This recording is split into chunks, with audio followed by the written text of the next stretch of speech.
იქიდან გამომდინარე, რომ მე სამწუხაროდ ჩემს გუნდთან ერთად ვერ მივახციე ერთობლივ აზრს ამ საკითხთან დაკავშირებით, მე მივიღე გადაწყვეტილება გადავდგე დაკავებული თანამდებობიდან.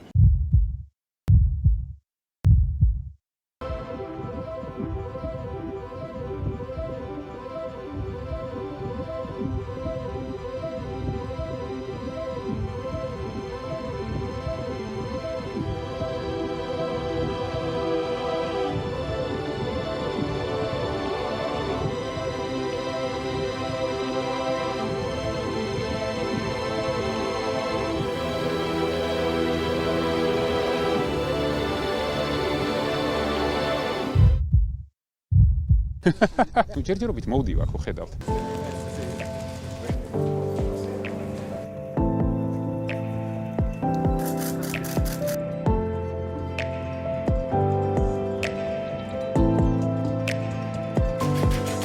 So, Prime Minister, thank you for coming to NATO.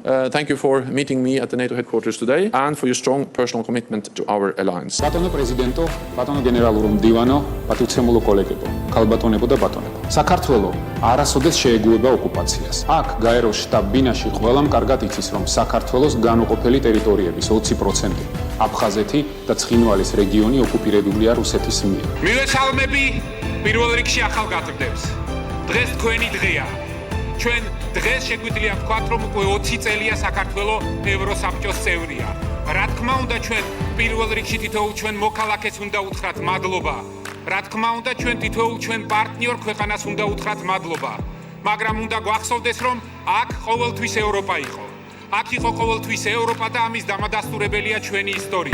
გასაყოფი რა გაქვს? ჩვენ ხო ერთი ვართ, კაცო, ერთ ქვეყანაში შვილები ვართ. ხო ვართ ერთი მიწის შვილები. ხო ძმები ვართ. ძმურად გვიცხოვრია? საერთოდ კითხვის ნიშანი ომი ვინ დაიწყო, საერთოდ აბსურდულია. როგორ შეიძლება ომი დაიწყო შენ მიწაზე? შინაარსობრივ კონტექსტში არანაირი პრობლემა არ აქვს და თქვენი შეკითხვების არც მე და არც ჩემ გუნდს არ გვეშინია.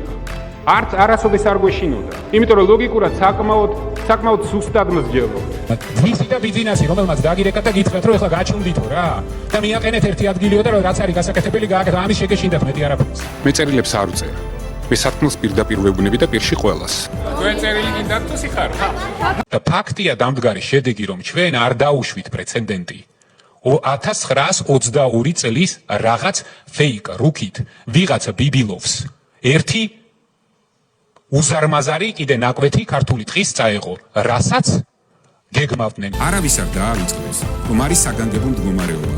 თუ კომპანიები საგანგებო მდგომარეობის შესაბამისად არ შეასრულებენ ვალდებულებებს, რომელსაც მათ დააკისრებს სახელმწიფო, ჩვენი მოქალაქეების ინტერესებიდან გამომდინარე, ამ კომპანიების ხელმძღვანელებს ჯერ დაეკისრებათ ჯარიმა, შემდგომ დაეკისრებათ სისხლის ამათლის პასუხისმგებლობა და კომპანიები იქნებიან ექსპროპრიირებული სახელმწიფოს ინტერესებში. დროებით, რა თქმა უნდა, იმისთვის, რომ სახელმწიფომ დაიცვას თავისი ინტერესები. აი ეს გადაეცით მაგ კომპანიის დირექტორს, პირადად ჩემგან.